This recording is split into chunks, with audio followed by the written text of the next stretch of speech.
जैसा चेहरा बना ले करती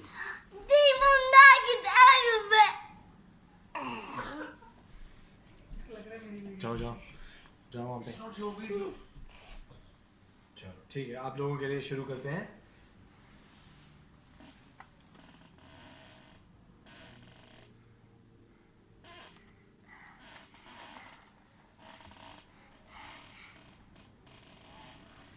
देखिए बेटा कुछ तो करना पड़ेगा तो ट्राइपॉड भी गिरेगा सब कुछ गिरेगा sorry I can't manage at the same time My baby. Yeah. Again you listen to your papa listen to your papa Listen, Papa gonna tell you about cows and monkeys and buffaloes. Do you wanna hear that?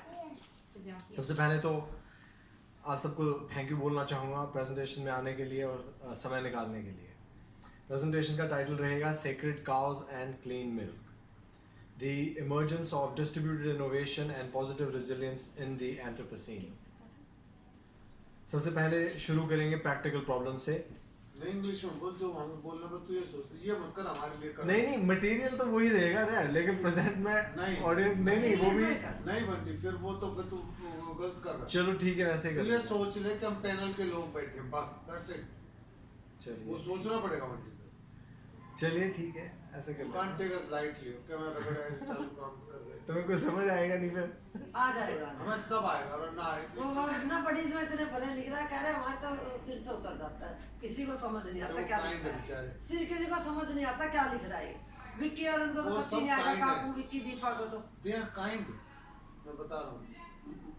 अगर चलो नहीं भैया ऐसे ही करनी पड़ेगी presentation आप चलने दो चलो, कंटेंट निकलो। वही है लेकिन आपके हिसाब से करूंगा ओके जल्दी कर तो सबसे पहले practical problem first of all okay हाँ टाइम कर इंग्लिश में क्यों ना बोले चलो, चलो, मैं चलो। आ जाती हूँ इतनी हिंदी चलिए ठीक है English was good Okay, let's start with the practical problem. Comparing between air quality in India and air quality in Auckland. Here you can see that the average throughout the year is 200 parts per million. Here the average is 15, less than 15 parts per million. This would mean that Indians emit less carbon than Kiwis, but they face far worse air pollution than Kiwis. So when we look at the amount of carbon that the average Indian person emits and the amount of carbon that the average New Zealand person emits, the difference is just as stark as this here. इधर आ जा कम यार ले ये ले बेटे ले He wants me. ना मैं बिठाऊंगा तो मेरी गोदी में दे दे ला One other interesting point of difference between India and New Zealand pertinent to this study is that Indian households contribute more to GDP than New Zealand households. When you look at, for example, the state of Gujarat, the industry in Gujarat, which is one of the more developed states in India, contributes only to 30% of the state GDP of Gujarat. The rest of that 70% is made up of households. In New Zealand, the situation would be exactly the reverse. For other states such as Bihar in India, the state industry contributes to only 11% of the state GDP, making 89% of the state GDP unorganized or from the household sector. Another point of difference between India and New Zealand is that India makes its own milk. Fonterra, the largest dairy cooperative in New Zealand, has 30 manufacturing sites in New Zealand and 28 manufacturing sites overseas in places such as China, South America, Europe and elsewhere. But India has 100% of its manufacturing sites in India itself. So, why compare India and New Zealand? India does not offer as much protection to natural resources as New Zealand offers, but New Zealand does not have the per capita performance on environmental criteria that India does. For example, per capita emissions, per capita waste, and also the contribution of households to the GDP is significant in India when compared to New Zealand. Finally, Indians drink less milk per capita than New Zealand, but make more milk overall when compared to New Zealand. And last but not least, Indians die young compared to New Zealanders, and so there is the need to increase quality of living in India, and there is the need to increase environmental performance in India, where New Zealand knowledge can contribute. For example, Fonterra and Amul are two companies which are known to be the largest dairy cooperatives in both countries. In India, the need for sustainability-related action is based on different thresholds than when compared with New Zealand. For example, in India and New Zealand recently, two rivers have been given rights: Ganga and Wanganui River. Wanganui River received these rights recently after 172 years of struggle between Maori representatives of Greenpeace, and members of parliament and members of the industry lobby. However, in India, a growing population, soil erosion, pollution, water scarcity, biodiversity loss, the risk of terrorism and war goes unabated.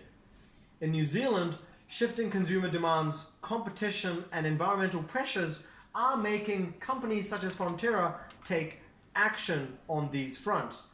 However, in India, the rivers, including citizens, receive less protection, possibly due to the limited resources the nation has to play with.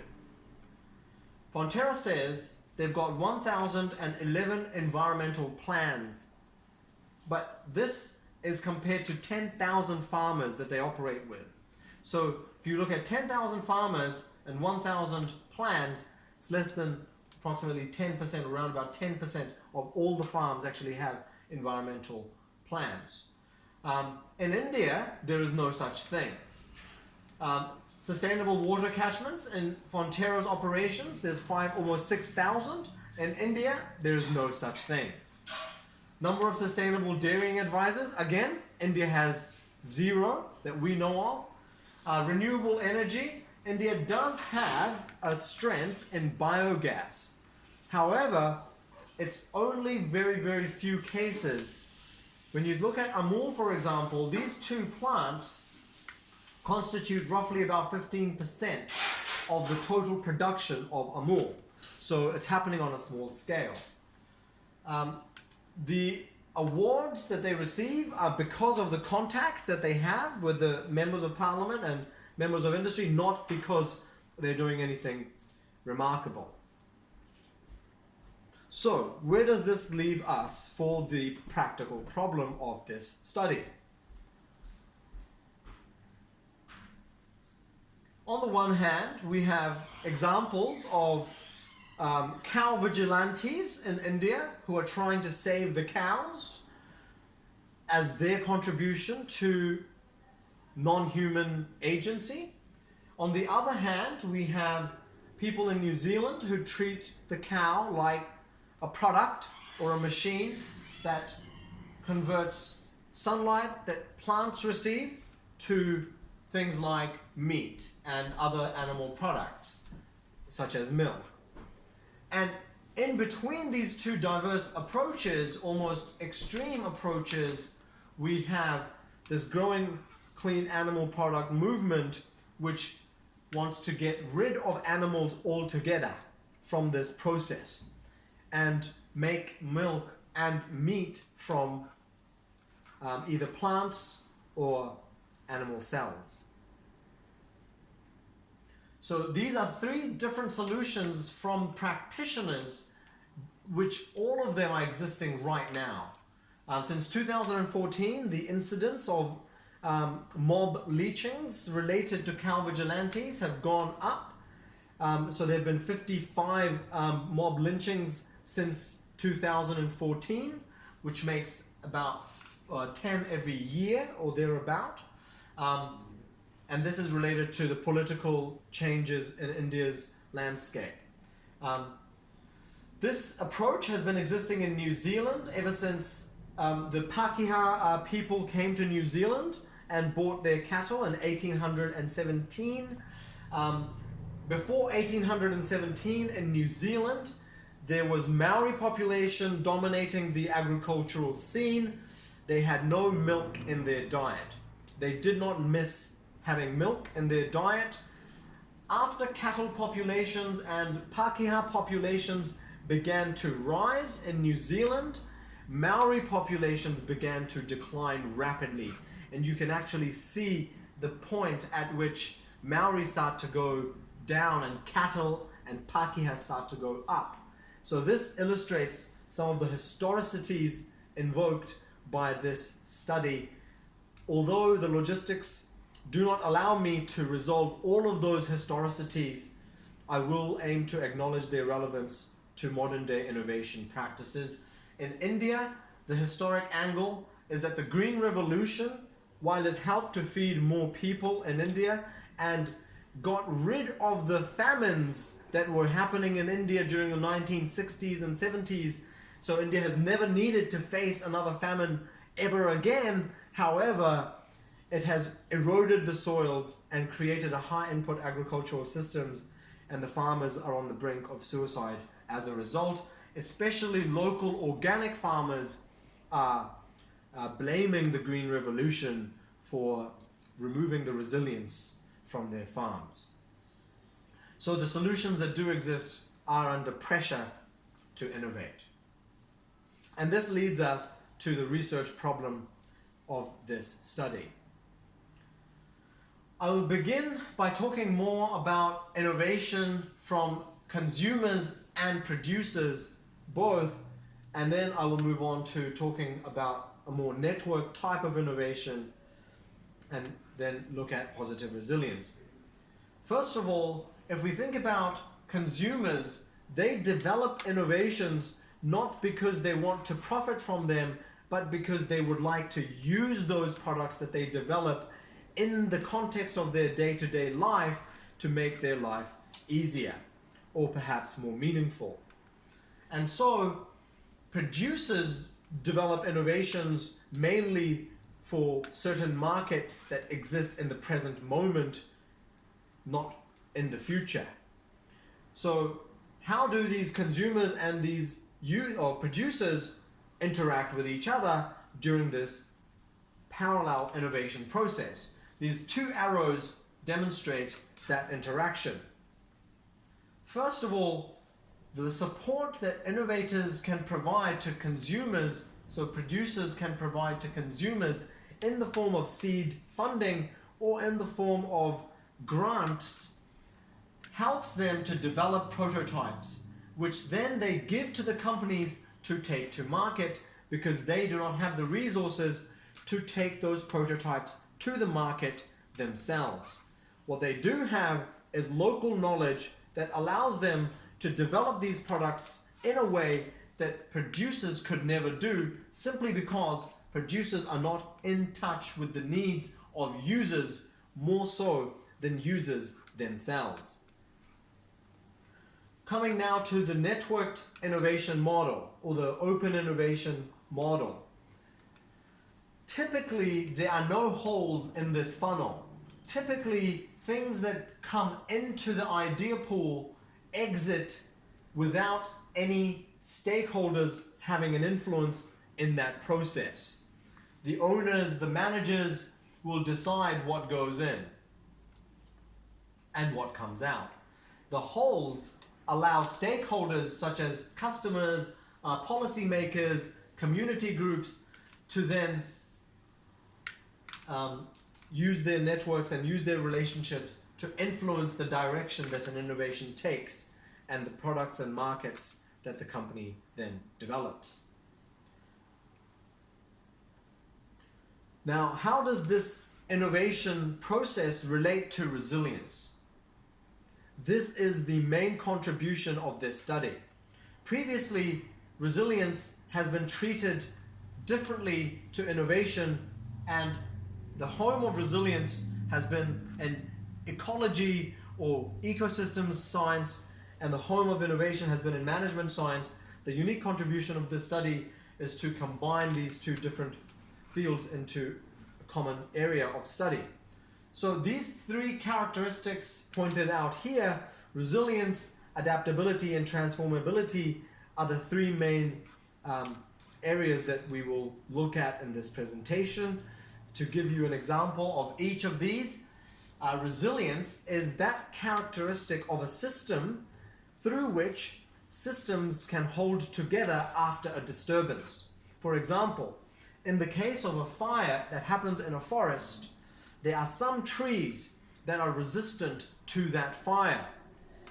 Those trees survive the fire, and after the fire, they allow the water to stay in the forest because of their root system. That water then allows other species to develop, and the forest can come up again. However, if there is no fire for a very long time, those trees will either lose that trait or they will simply die out altogether, making the forest less resilient to any fire that may occur. So what this means is that resilience can be desirable or undesirable.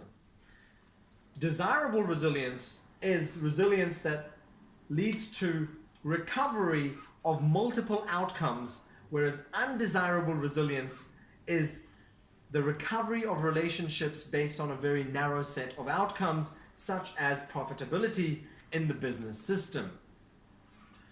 Positive resilience means resilience of social and ecological outcomes, and negative resilience means resilience of purely economic outcomes after a disturbance at the expense of social and environmental outcomes. Where there is negative resilience, transformability might be the only option available to innovators. Transformability relates to the ability of innovators to completely transform the system in which they operate. India and New Zealand may have different levels of transformability because of the difference in power distribution amongst these two societies. Whereas consumers and households in India find themselves at the mercy of infrastructure and institutional systems, people in New Zealand have more resources at hand to innovate in a way that transforms their relationship with nature. Finally, adaptability is that characteristic of systems and innovators within those systems to adapt to the changes happening in the environment. For example, by building resilience through having new technology that allows them to survive in the case of a disturbance. Combining, yes. Yeah, so I'll have 30 minutes now for my presentation, but I'll finish in... It was 15 minutes. Yeah, but they extended it now. So now I'm going to get 30 minutes in front of the panel. Yeah, they extended it. So that's good. So I'll finish up here, okay? I know that it's been 15 minutes now. Thank you for keeping time. So I'm coming to the end of this. This is the model that I have developed so far through my research. Everything that we have talked about can be seen as being incorporated into this model. The borderland is the idea that we have contested historical evolutions. The landscape consists of all the machines that exist in the dairying industry. The regime is the rules that exist in the current food system. And the niche is the idea that there is pockets of resilience which are in a dialectical dialogue with mainstream actors. And within all four of these domains, there is the clean animal product movement. And inside the clean animal product movement, there are processes and emergent states.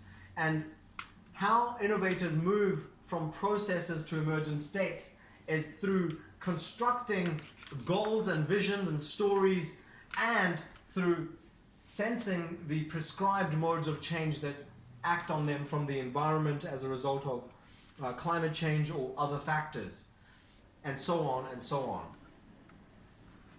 Thank you very much. ओ बस हो गई।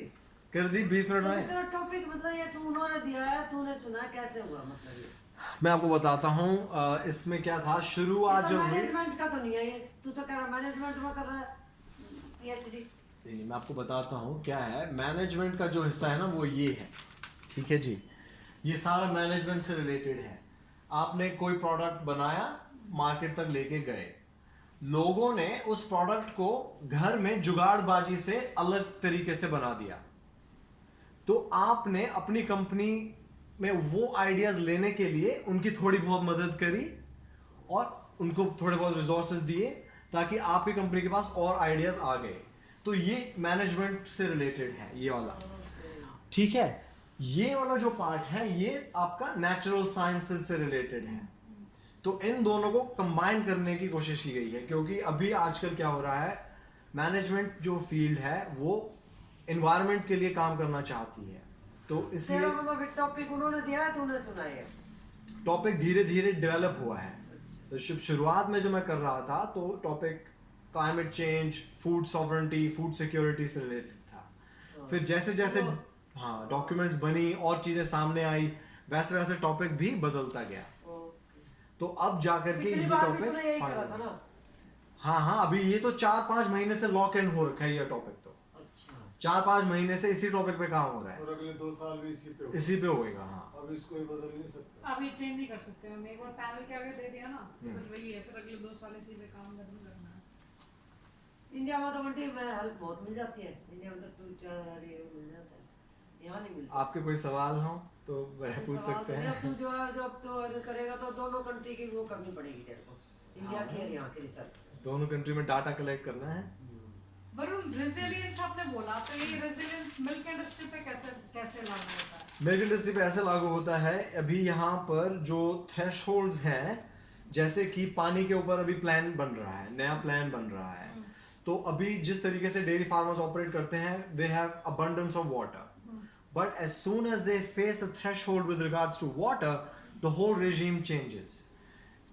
अभी Australia में क्या हो रहा है, farmers are selling water. They stopped selling milk. They just sell water to other companies because they have trading rights on their water. So they don't sell milk. They make more money selling water than selling milk because it takes 400 liters of water to make 1 liter of milk. In New Zealand, anywhere, most industrial dairying farms. So when a threshold like water changes, it has impact for the global industry. And if it has impact for the global industry, it will also impact India. And if something changes in India, it will also impact here. And one other factor is competition. Fonterra के पास competition आ गया है from biotech firms. Biotech firms उन्हीं markets को target कर रहे हैं जहाँ Fonterra अपना milk powder बेचती है। अब अगर ये biotech firms उससे सस्ता मिल्क पाउडर डेवलप कर दें, but the same casein, the same whey component in it, Fonterra will be forced to either buy those biotech firms or make their own so that they can make it at the same cost. Whether or not they prioritize the environment is a different factor. In my study, I'm trying to see how they prioritize the environment, not markets, not competition. पर Fonterra के पास India की market तो नहीं है। Fonterra has done a deal with Future Retail, who is a part of Reliance, in 2019, and they will have 5,000 retail outlets in India by the end of this year. That's And the they goal. will only be selling the powdered milk, is it? Yeah, no. They're gonna sell a product range called Dreamery.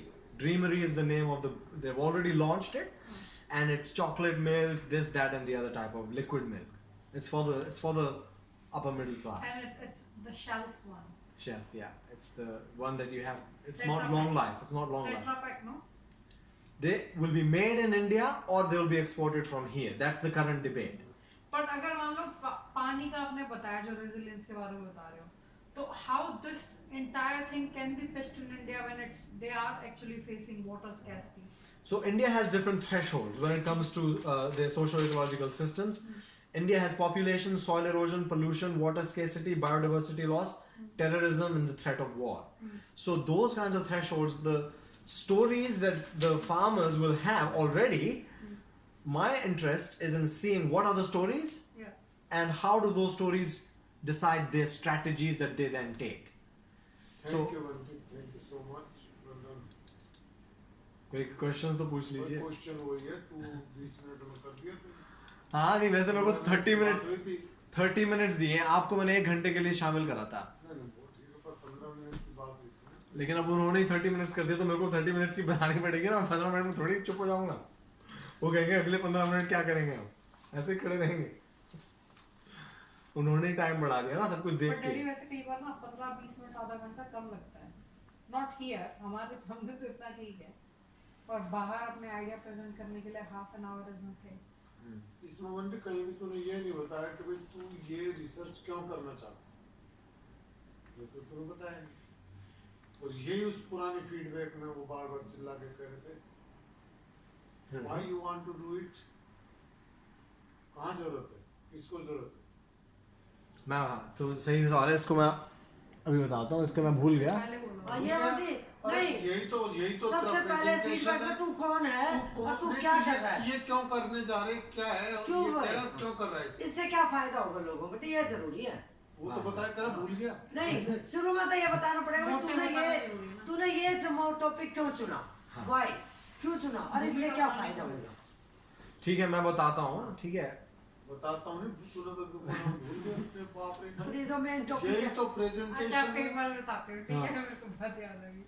हमारे एक हिंदी का teacher था daddy, तो क्या करता था, chapter पढ़ाने से पहले एक क्लास सिर्फ उस चैप्टर के बारे में भूमिका बनाता था, और वो भूमिका नहीं बनाता था, वो मोरल साइंस की, मतलब ऐसे मोरल्स की वो बताता था, कहानियां किससे सुना सुना के बच्चों को ना, like he used to feed good things, ठीक है। फिर बोलते कि जो उनकी शीट नहीं होती उसमें लिखना होता है कि आज इस क्लास में क्या हुआ, तो क्लास में उनको बोला लिख देना आज हमारे सर ने भूमिका बनाई, तो आपको 10 मिनट भूमिका बनाने में लगानी चाहिए। 10 मिनट तो नहीं, पर ये तो बताना पड़ेगा ना तूने ये क्यों चुना, भाई उनको क्या इंटरेस्ट आ रहा है, भाई हमारे में क्या प्रॉब्लम है, तूने ये क्यों चुना, क्योंकि भाई I am talk about this thing. नहीं, मैं आपको बताता हूँ क्या है बेसिकली। इसके लिए यहाँ पर आना पड़ेगा, यहाँ ठीक है। तो एंथ्रोपोसीन क्या है? एंथ्रोपोसीन एक जियोलॉजिकल एज है, एक युग का नाम है, ठीक है। ये ऐसा युग है जो एंथ्रो मतलब ह्यूमन बींग्स का बनाया हुआ युग है। तो आज जहां हम जी रहे हैं वो ये तुझे बंटी जरूर बताना पड़ेगा, इंग्लिश में बताता हूँ मैं, ठीक है। I'll just say it in English. बताना पड़ेगा जरूर। I'll say it in English. So the primary source of motivation for me in this study is that this era is being called the Anthropocene era. So what is the Anthropocene era? The Anthropocene era is a geological age where human beings are now the dominant force on this planet. The climate is a result of human actions as opposed to human actions being the result of the climate. So if human beings can be the dominating force on this planet, the emergence of distributed innovation and positive resilience becomes an important topic for study, because what happens in the next 15 to 20 years will decide the fate of humanity and all the other animals on this planet. If business continues without any considerations for the environment, business could threaten its own existence into the future. So that is the primary motivation for this study, is to make business have a stronger relationship and a more harmonious relationship with the natural environment. ठीक है, ये और कुछ सलाह देना है, ना बस सही तो और कुछ बता दे, ऐड करना है कुछ अभी तो। सही है। नहीं बेटे, ये तो देखो टॉपिक में किसी को इंटरेस्ट नहीं होता, वो तो मीडियम में देखो, अपर बॉडी लोअर बॉडी और अपर लोअर, अपर में लोअर में इंटरेस्ट होता है लोगों को, how you finish it and how you start it. बीच में जो टॉपिक है उसमें क्या चल रहा है किसी को नहीं पता। फाइनल में एंड जब करते हो ना, एंड में सब सबमिट जो बोलते हैं उसमें मतलब एंड में मतलब भाई कि आई होप कि भाई मतलब मैंने इसमें क्या केस स्टडी से ऐसे इससे फायदा होगा। लास्ट में will try to benefit society और पीपल और बिजनेस वट एंड में ये भी लिखना होगा भाई, एंड में इन सब चीज़ों को रिसर्च से स्टडी से हम करेंगे तो इसमें ये फायदा होने की चांसेस है। ये और तुमने ये टॉपिक क्यों चुना, ये शुरू में नहीं कविता, शुरू में वही टॉपिक हमने इसलिए चुना है। तो भाई ऐसे हमने देखा समाज में हो रहा है, और लास्ट में कि भाई इससे ये फायदा होने की हम उम्मीद रख सकते हैं कि बिजनेस भी बढ़ेगा और ये एनवायरनमेंट भी को भी फायदा होगा, और उससे भी जो नॉर्मल भाई सब को भी होगा ये मतलब बॉडी जैसे कोई भी चीज है, बॉडी मतलब किसी भी चीज के एग्जाम में ही लगा ले, जैसा हम हिंदी में सब व्याख्या करते थे, प्रसंग सहित व्याख्या कीजिए, 4 लाइन आ जाती थी, प्रसंग सहित व्याख्या कीजिए, तो उसमें प्रसंग, संदर्भ, अर्थ और विशेष टिप्पणी 4 चीजें होती थी। प्रसंग मीन्स ये कहाँ से लिया गया है, कहाँ कौन सी किताब में से, कौन सी उसमें से लिया गया है। संदर्भ इसमें क्या कहने की कोशिश की गई है, मतलब इसमें मतलब उसमें। फिर व्याख्या मीन्स उन लाइनों की व्याख्या, और विशेष टिप्पणी उस टिप्पणी में मतलब भाई इसमें कौन सा अलंकार प्रस्तुत किया गया है, ये है वो है, मतलब और उसमें क्या विशेष खासियत है। 4 चीज होनी चाहिए हिंदी में। अलंकार तो तेरे को आते नहीं नहीं मैं तो वो बता रही हूँ ना, मैं इसको हिंदी में ट्रांसलेट करूंगा मैं इसको। नहीं अलंकार में जैसे भाई वही मतलब फायदा, विशेष टिप्पणी वो नहीं है। अगर विशेष टिप्पणी मीन्स कि इसमें क्या खासियत, विशेष टिप्पणी का मतलब हम उसमें लिखते थे ना कि भाई इन पंक्तियों में ये अलंकार का प्रयोग हुआ, ये हुआ, तो लेकिन हम इसमें इससे क्या फायदा होगा भाई, इससे फ्यूचर में क्या फायदा हो सकता है आपको। हाँ अच्छा मैं बताता हूँ। अच्छा ये बहुत बढ़िया सवाल है। तो इस स्टडी से how this study will benefit, वही बता, नहीं मतलब जो तूने बीच की वो व्याख्या करी है, जो व्याख्या जो तूने करी है ना, वो तो तेरी व्याख्या है सब कुछ।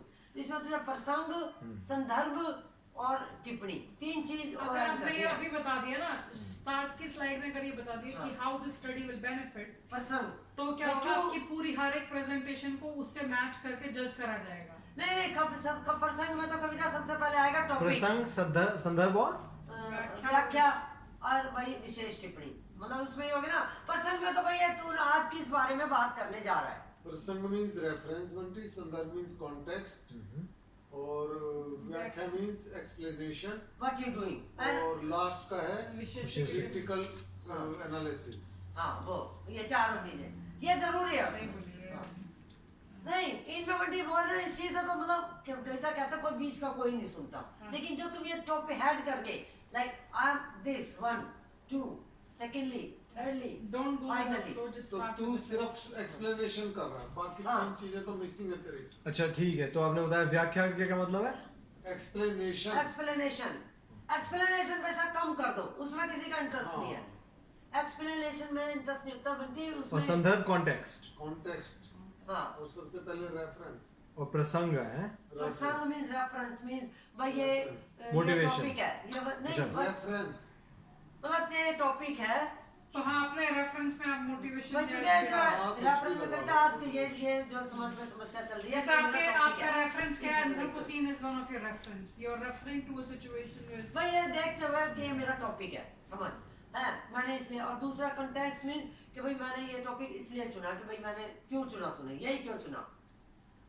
जैसे फिर व्याख्या, भाई उसमें तुम क्या क्या करोगे, मतलब व्याख्या मीन्स क्या, एक्सप्लेनेशन। हाँ, उसके लिए भाई तुम्हें क्या क्या करना पड़ेगा। फिर चौथा कि भाई उससे जो है वो उसने बताया था क्या चौथा, मतलब एनालिसिस में समझिए ये फायदा हो सकता, बस वो मतलब मेन हेडिंग्स मतलब जरूरी नहीं है वही वर्ड बाय वर्ड, मतलब हाँ मतलब उनमें ये चीजें कवर होनी चाहिए। जो होल्डिंग द लिसनर्स है ना वो होना चाहिए। अच्छा कविता तो इसको पावर सामान ला रही है सब आज है मम्मी इस दुकान से लाते हो सामान। अरे नहीं, मैं एक ही बार गई हूँ मैं आज तक ना